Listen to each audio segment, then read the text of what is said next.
Well, everyone, here we are. Welcome back. Episode 3 of All In with Love Playground Conversations. I'm your host, James Gardner, and this is my little sandbox where I have some amazing business, epic human beings, lovers of life, and just people connected to the inner child come on and share how they're impacting the world. And today, I'm actually so excited today because, as most of you know, I have a business coaching hat that I wear from time to time. And my guest has made quite a splash in the business world, not only as a coach, and I'm going to share with her in a second to you all. But here it is. My guest today, ladies and gentlemen, is a 7-figure entrepreneur. She has built and designed 5 businesses in 3 different industries. 5 in 3. Yeah. And a host of a podcast, Scale Your Small Business Podcast, which I've happened to be a guest on a few times. Thank you very much, Jillian. And now she also is a coach. So she is helping small business owners, entrepreneurs, even CEO suites really understand how to maximize their business potential, deliver their brand message, and ultimately get some ROI, return on investment. So it is my pleasure to welcome Jillian Flodstrom to the podcast. Jillian, how are you today? Thank you. How are you? I'm good. I'm excited to be here. Awesome. Thank you. I'm excited too. Now, I love that I have you in the hot seat since I've been privileged to be in your hot seat twice. I was just So going to say we reversed roles. I know. All right, let's put our business. We're gonna play in the sandbox. We're gonna tie this into inner child and all of that. But let's dive into business now. You obviously, with the pedigree that I just described to the audience, you have quite a history of business and acumen and helping others. I also know that you are big on systems and what you bring to the world in business. So first, I want to open it up to you and say, in your journey in the world of your own business and others, what is the biggest challenge that you see with your clientele and the people that you deal with on a day-to-day basis?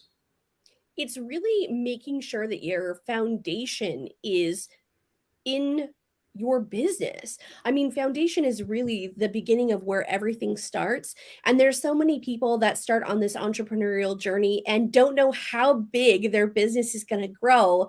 And so they're still using their old systems and processes that they had when they're started, but maybe now they're up to 5, 10, 15 employees and they're Mhm. struggling and they don't understand why. And it's really all this foundational stuff that of course is not the most glamorous, but it's, brings it all back to that quote about you have to walk before you can run. It's oftentimes taking it back, looking at what your current systems are, where you're at, and where they need to be up to snuff, essentially, Mhm. because your business has probably grown since you've looked at everything. And most people don't look at it because there's so many other things that are coming at you every single day. Yeah, that's spot on, even from my lens and my history in this realm too. It is, to me, it's a constant 30,000 foot view, and then you got to get in ground level, and obviously in the trench warfare where you're doing the day-to-day stuff. But I think it's a smart play for business owners always have to pull back out and assess and reassess, as you're saying, because yeah, the as you add more floors on your cathedral, on your business, the foundation has to be adjusted to withstand that growth. Completely agree. So we see that. So in your world, you see that. That's why you're big on systems. Hmm. So let's talk about that in terms of some of the work you do with systems specifically. Well, it really starts with looking at someone's business. What systems do you have? And if you don't have any, that's totally okay. But I think the easiest one to jump into is on the financial side of things, because as we know, every business is making money, needs to make money. And one of the easiest places to kind of fall by the wayside is people's financial plan, how they do things. Do you pay bills when they come in? Do you pay bills on the 10th of and Mhm. 25th of every month? Do you pay them? Maybe you don't pay them for 3 months. Do you have a system in place to make sure that all your bills are getting paid when you get new ones? Do you set them up on those dates so that way you're not overwhelmed every day? Does it make you very nervous to pull up your bank statement on your online app and look at it? All those different things that a Mhm. lot of people have a lot of different emotions surrounding money. And I feel like that is the easiest one to step into because a lot of people are struggling with it. And we're all the same. We all struggle with, how to set those systems up to make sure that the financial aspect of it is running so it makes it so much less stressful. And I think that's Mhm. really the thing that small business owners need is less stress. True, true. And I feel like everyone needs, in my opinion, every business owner needs to always ask themselves, or take themselves through three points, which is, what can I eliminate? What can I delegate? What can I automate? And those three things, I think, create some of those systems that we're talking about. And money's a big one, as you said. And really, a business is nothing but a series of systems Mhm. set up, right? And I think the more in depth you go, like you're saying, on those various different facets of your business, the better you're going to be, to withstand the growth as we were opening with. Absolutely, because money amplifies things. Mhm. So if your business is a little bit of a mess on the financial side, as you grow your business, those money issues regards to your systems are just going to get bigger. You just add more zeros to it. And so it's easier now to put some processes in place and some things that you can do every week, every month, every quarter, whatever that looks like for you to make sure that you're managing that so the money doesn't manage you. Ah, love that. So the money doesn't manage you. Mhm. So true. So when you work with your clients, then do you have a way that you assess their systems or their lack thereof, and kind of come up with a way to prioritize? Okay, this is your bleeding artery. This is a secondary. These little things we can deal with. Put that in a parking lot. We can deal with that next quarter. Things like that. Absolutely. I think the very first question that we need to ask ourselves and is what I ask every business owner is, what's stressing you out? Hmm.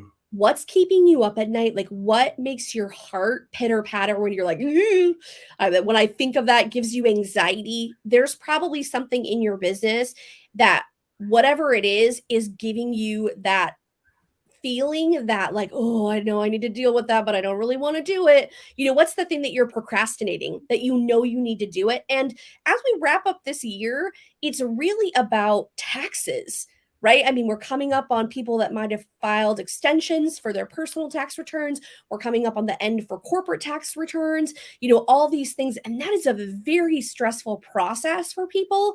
And so it might be financial, but it might be something else. And it's okay, whatever it is. We just need to work through that and get some systems in place so that way it's less stressful. And quite honestly, you're more likely to do it when you have a process in place, when True. there's a list of like, okay, step one, do this, step two, do this, versus like, I got to do it. But it's this becomes this big, hairy monster Right. that you're like, I'm just going to do that tomorrow. And Right. pretty soon it's like, oh my gosh, the deadline's tomorrow. Mhm. You're talking about structure, and I in my world I coach a lot of a- maybe a lot of what I would call energetic business owners, in that those fields, coaches and practitioners that maybe aren't the old school kind of sweat equity, typical structure mindset, if you will. And the struggle for them, and even for me as a coach, is to help them understand the importance of structure and framework, because they're coming from a mindset of, oh, well, I'm going to trust and, lead with love and the universe. And yeah, 100%. However, to, to get from here to there, you got to go A, B, C, right? You need that. And I do get some kickback with some clients in terms of letting go of that limiting belief. Because as you know, once we actually create the structure, the boundaries, that gives us freedom. We start to then dance in that and we get our own rhythm of how we're going to do X, whatever that X is, right? I completely agree with you. I think that people don't realize how big whatever that big hairy monster is for you, the thing that you're procrastinating, whatever that is, I don't think that people realize how much energy that is taking up in your brain, in your space, on your to-do list. And once we get a system in place for that, Mm. it reduces the overall stress. And there's other things that come up when you're like, oh my gosh, I just had this amazing idea because I now had room and space for that idea, but I couldn't think of that before because I was so distracted by my stupid taxes and how far behind I was and whatever that looks like for you. But there is something that happens when you make space and you create these systems that it allows your brain more flexibility, more room to grow your business, you personally. I mean, it's amazing what can happen when you start kind of creating things system wise. I know it's not very glamorous, but Well, but the end result is glamorous because what you're talking about, like those moments of, I'll call them creative clarity in terms of a possible solution or a possible next uh, beautiful move on their chessboard of business development. It does come from releasing the stress, create the system, release the stress of that because you have steps, and then boom, the beautiful payoff is now you're like, oh, I need to do this, or I never thought of that. And that's the beautiful dance that I love to see business owners where they're in that creative element, and it's artful, it's magic, truly. I agree. It's very when you can see someone's face literally change when you've created this process that they know they can do on their own, it's amazing. And a great point, Jillian. And there's a process out there for everybody, and here's the thing, uh, it it's a process that's indicative of the person's process. How does he or she work, honoring that, creating something that champions them to do whatever it is, right? And I Mhm. think that's the thing is people just assume a process that they may not adopt because it doesn't quite fit their intuition or their energetics or their mindset, maybe even if it's limiting belief, but it doesn't fit with their mindset. Yeah, absolutely. That resistance that people might be feeling because maybe they're a pen and paper person, or maybe they're a digital app person. Right. There are so many different things that are available now that whatever type of person you are, paper, digital, whatever it might be, there's a system out there for you that works with your brain. I mean, I know that you run into this too, is I work with a lot of clients that are similar to me that have ADD. It's undiagnosed, but you just have to follow me around for a day and I got it. And you know, I'm dyslexic. There's all these different things that I have grown up with my whole life that now are coming into the light of, that this is an actual, you know, thing, but I have just naturally adapted. And so I think there's so many people out there that are in a similar situation to me that don't know that maybe this is something that you might be struggling with and that there's a solution. That there are things out there that can fix it. And I get so much feedback from clients that are like, "Oh my gosh, I'm struggling with the same thing as you." And I'm like, "Well, let me help you. Let me show you what I did. And if that doesn't work, we can tweak it and That's right. make sure that it does work for you." Love that. Love that. We got a great comment too on the board. Jillian says, Veronica says, systems are the best way to create the space for creation. Absolutely. Absolutely. Beautiful. Cool. I want to switch gears for a moment. I want to talk work because we've talked about work, WORK, Mhm. and doing the work and so forth. Uh, I'd love to have a conversation with you around this because I'm just going to throw this out, and you may agree, disagree, and that's fantastic because that's good conversation. I feel the number one thing why people don't achieve X is because they don't want to do the work. Whether it's my clients, whether it's they know what to do in business, but they always find a million ways not to get whatever it is done. So let's talk about that. Do you see in your history of business building as well as business coaching that people struggle with the work, or is this just a James Gardner situation? No, it's definitely not a James Gardner situation. I think it's all of us. Every single one of us struggle with that procrastination. And as much as we want to get things done, we've got it all written down on our to-do list and we know it's there. You're like, if I can do that tomorrow. I think it's a natural thing that happens to all of us, but really making sure that you have a place that is safe, not your brain, to keep all that stuff in. So that way, when you are mentally prepared, mentally ready to come back and do that hard work, it's there. Also, time of day, I feel it can make a big difference. You know, that book, Eat the Frog, it's one of those things where you gotta get the big, scary stuff done first.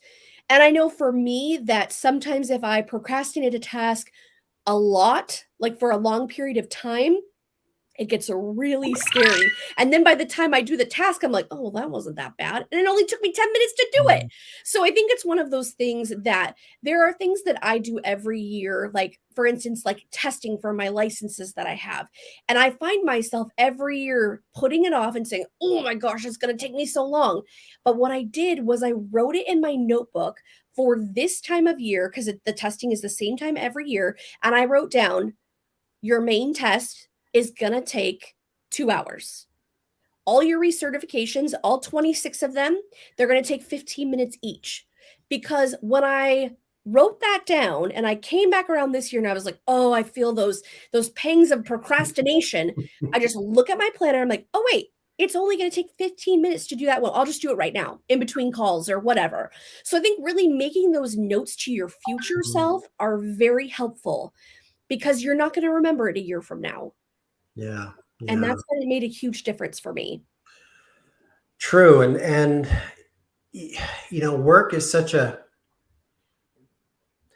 I'm not going to be cliche. I know, it's not work if you're doing what you love. But in terms of definition, work, everything takes some sort of effort to yield something, whether it's the gym, whether it's weight loss, whether it's building a business, whatever, having a relationship, it takes effort. So effort, work, however you want to label it. Uh, and that struggle, I feel like that struggle sometimes is because it's not completely aligned with the truth of the individual or the necessity or urgency of what needs to get done. And in my realm, I talk about truth a lot, even with business owners and personal development as well. It all comes down to the why, as we hear all around the why, the brand story, the truth. Like, what is that undeniable truth of each of us? And I feel like that creates inspired action, right? Sometimes we get caught up in just trying to find the damn motivation to do something where truly we need to circumvent the motivation and get back to the inspired action that is our truth. I agree. Yeah. And I think too, there's going to be, in business, there's stuff that all of us are like, "Bleh, I don't want to do that." But I think once you get all that stuff done that is plaguing you, that you've been procrastinating, that you don't want to do, during doing those things first, when your brain is fresh, first thing in the morning, even if you're not a morning person, I think doing those things first is so helpful because then you can move on to the stuff that you're excited about, the creative stuff, whatever that looks like in your business, the fun stuff. There are certain things in my business, in the insurance world, in the coaching world that I'm like, I really love it.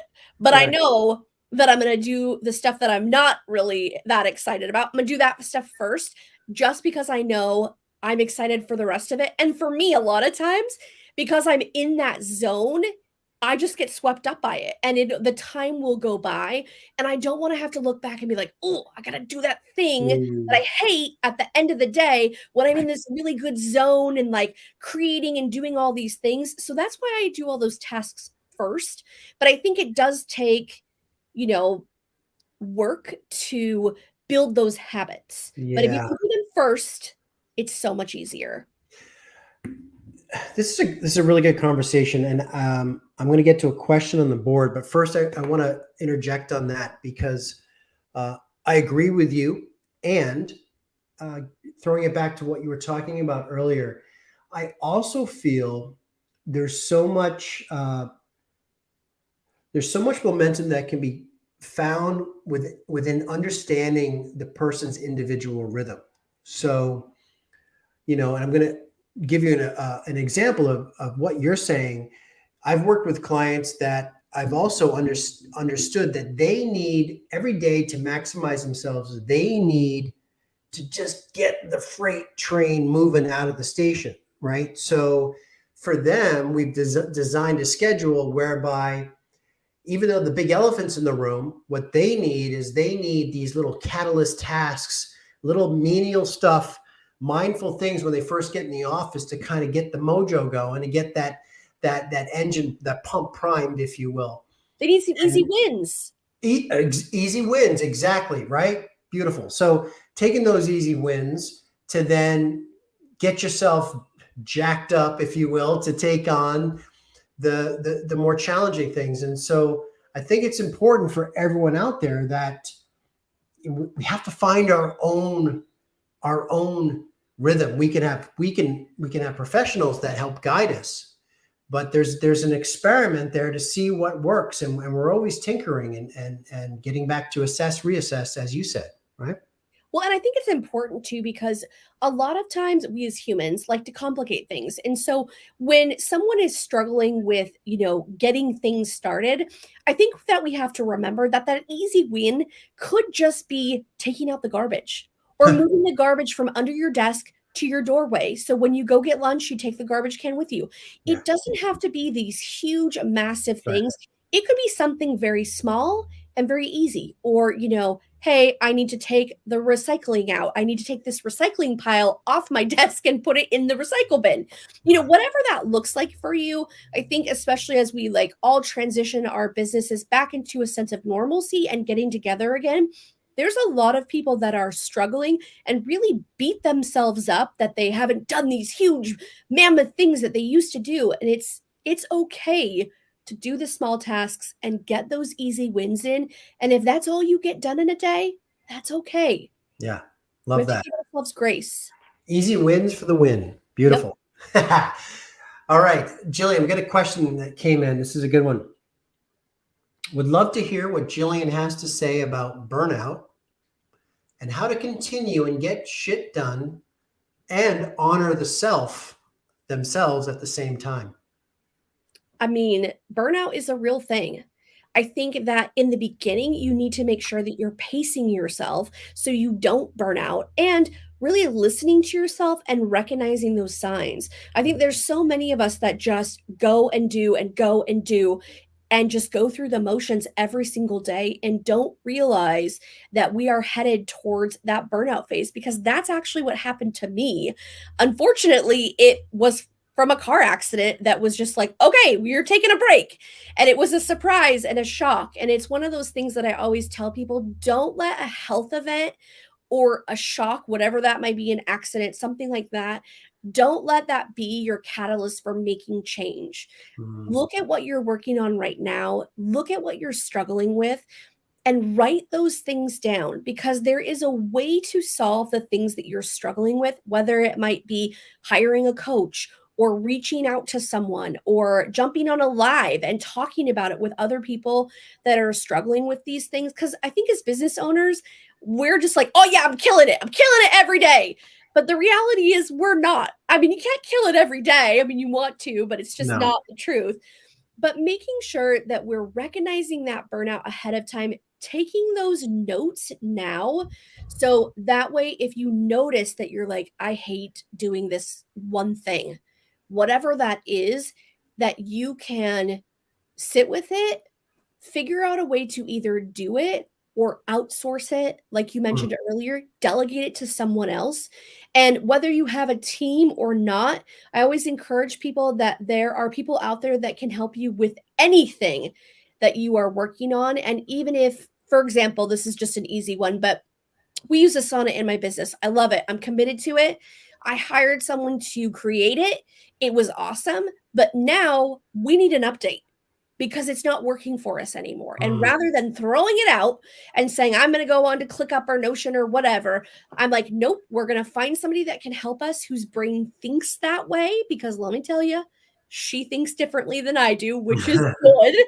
And she's going to come in and revamp it, and it's going to make it so much better. And I think that for a lot of us, it's hard to reach out and say, this isn't working for me right now. Yeah. How do Yeah. I fix it? Can someone help me with this? And I think that that's an important step in making sure that you don't get to burnout. Hmm. Yeah, I'm gonna chime in here because I'd like to add some value out there to this, because this is something that we see, that I saw in my sports background as a high performance coach and athlete, and the athletes that I worked with. It's the same thing. How do you train for the Olympic podium and yet deal with burnout, deal with, honoring the self mentally, physically, spiritually, all of that. And so in that arena, we have what's called the wave principle. And I brought this into how I coach people. And so, you know, again, understanding rhythm. It's a rhythm. So wave, to break it down, is just like a wave, but you design your business, in this case, your business, for a month, and you have a block of month, and then you have week 1, 2, 3, 4. Just keep it simple. And you design it in a way that there's an ebb and flow and different energy outputs week to week. So, for example, week 1 might be uh, easy. Week 2 might be the hardest one of the week. Week 3 might be moderate in terms of output. Week 4 is a complete recovery week, whereby maybe in the sports arena, we would cut down volume and intensity by 50%. In the work arena, maybe it's no content creation for a week. Maybe it's no meetings for a week. Or I don't work on Fridays that week, and I take extra time, and that rhythm can be tweaked for, depending if we have a big mid-month event that for work, and so maybe week 3 is your heaviest of that month, in terms of your energy output. But it's a really effective tool to honor yourself, to give yourself the recovery that you need, because in business is no different than striving for the Olympic podium. It's no different. You are going entrepreneurial, you're going 90 miles an hour, body, mind, and soul and spirit, and all of that shit needs a rest. And when we rest is when the body adapts, and adaptation has to happen for growth in the physical arena of sports and in business development. We have to adapt to then grow, and so forth. So I wanted to offer that because that's a really great question from one of our viewers today. I agree. Cool. All right, we are going to switch some gears here. Now, everyone out there knows that this is the All In with Love Playground Conversation podcast. Playground, because life is a playground. And I want to talk to Jillian Flodstrom about bringing some play into the workplace for herself. So I'm going to put her on the spot a little bit and say, Jillian, what do you do to bring units of play into your workplace and also to the clients that you coach? Well, I think the easiest one is music. There is just, I mean, probably everyone listening has that favorite song that just changes your mood. And sometimes for me, probably for other people too, that song gets better the louder it is. So sometimes it's just blasting music, getting up, shaking it off. changing the scenery in your office, go outside, get out in the fresh air, whatever it looks like. But for me, it's definitely music. That can completely change your mood, shift, if you've just gotten off a bad call with a client and you're just like, "Ooh, that was a doozy." Making sure that you take a break and acknowledge that and kind of like shake it off, I think music is a huge one. Yeah, I would agree 100%. I'm a music junkie. I don't think I have a day in my life hardly that I've never not listened to music. Yeah, And I got Veronica's chiming in with a little dance emoji, like I yes. love it. And I know Veronica, and I know she's the type that would like hit pause on her laptop, get up, and start dancing, and Yeah. then go back to work just to kind of take a break. So and that's play, and I think I I love that there has been a conscious movement in the workplace in terms of bringing more lightness and more play to a workplace. I think getting back to that creativity we were talking about, play stimulates creativity. It's a higher frequency. It's a happy frequency, and we all looking to be happier. And who doesn't want to be more? We're all more efficient when we're happy doing what we're doing, Totally right? agree. Yeah. Uh, so, Jillian, in terms of my journey, and as you know, I wrote a book which is out now called "All in with Love: My Journey to the Hero Within." It's my journey back to little Jimmy. Uh, I I talk about four characteristics of the inner child as it relates to me, and that's truth, freedom, artistry, and intimacy. So I like to ask my guests, um, what does how can artistry find a role in the workplace, and how people want to bring artistry into their business, into the way they conduct their lives? Oh my gosh, I feel like there's so many different ways. I feel like artistry also relates to creativity, and both of those are so critical for your business. Hmm. I know there's things that what I do for like my mental break, the things that I enjoy the most in my business, even though I'm not a graphic designer, and you should see the chicken scratches that I send to my graphic guy, but it's like he lives in my head and I'm like, "You got that out of that?" I mean, it's pretty amazing.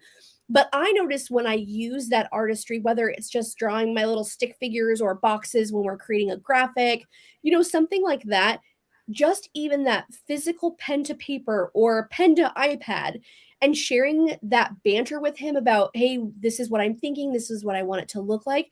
That to me is really artistry. It's Hmm. very, cathartic to me. And I think that that's one thing that even though we're still working technically, it's something that is really creative and really helps me take a break from all the other stuff that can sometimes be a little bit monotonous when you're running a Hmm. business.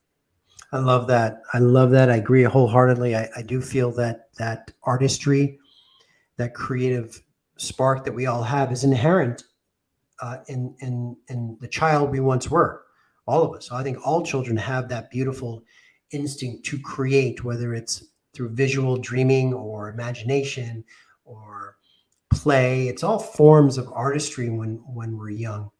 So it's beautiful, and I want to honor that moment with you because it feels good, you right? Like when you're doing it, it just feels good. And I think those are important things to remember of why reconnecting to our younger selves is truly, in my opinion, a gateway to happiness. And yes, there's inner child work and there's trauma associated, but it can also come from a lens of there's just so many great, beautiful, happy, joyous moments that we can pull from easily, that then we can put into our real lives, that can yield dividends. So thank you for that beautiful analogy there. Jillian, last question, and then we're going to wrap up here. My last question is, and I've been asking this of my guests so far. In my book, I talk about in everyone's life, in my life, especially in the book, there is a moment in time where we walk through a doorway from childhood to adulthood. It is unavoidable and it happens sooner or later, depending on the person, but it happens. What if you could go back in time to that moment of that doorway transition? And if you could step into young Jillian, what would you say to the Jillian that was going to step into this arena of adulthood in this modern age that we live in? What would you say? I would say have faith in yourself. And as a bonus, it's all going to work out. It's all going to work out. It's all going to work out. Mm-hmm.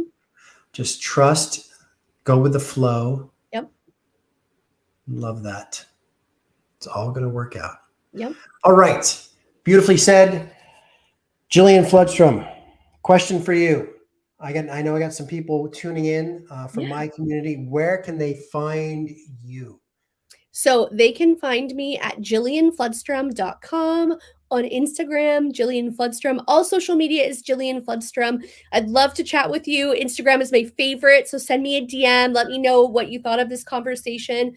I'd love to talk about it more. You can also check out my website too. There's tons of great stuff on there, all sorts of downloads, things that can really help you tune up your to-do list. There's all sorts of good stuff. Beautiful. And don't forget to check out Scale Your Small Business podcast. Absolutely. It's very impactful. Every week on Thursdays. Sorry, what was that? Every week on Thursdays. Every week on Thursday, which is today. Yep. Look at that.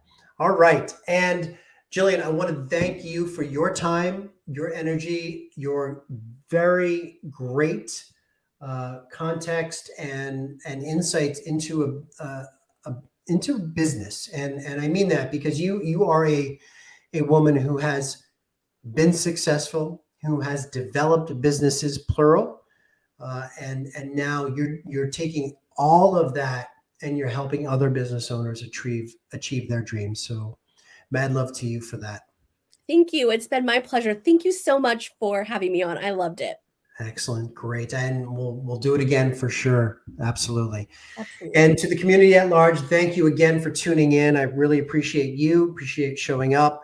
And my book, All In With Love, My Journey to the Hero Within, is available worldwide now at over 50,000 booksellers. So I invite you to take a journey with James as he gets back to little Jimmy and gets back to some play in the playground. So thank you for tuning in.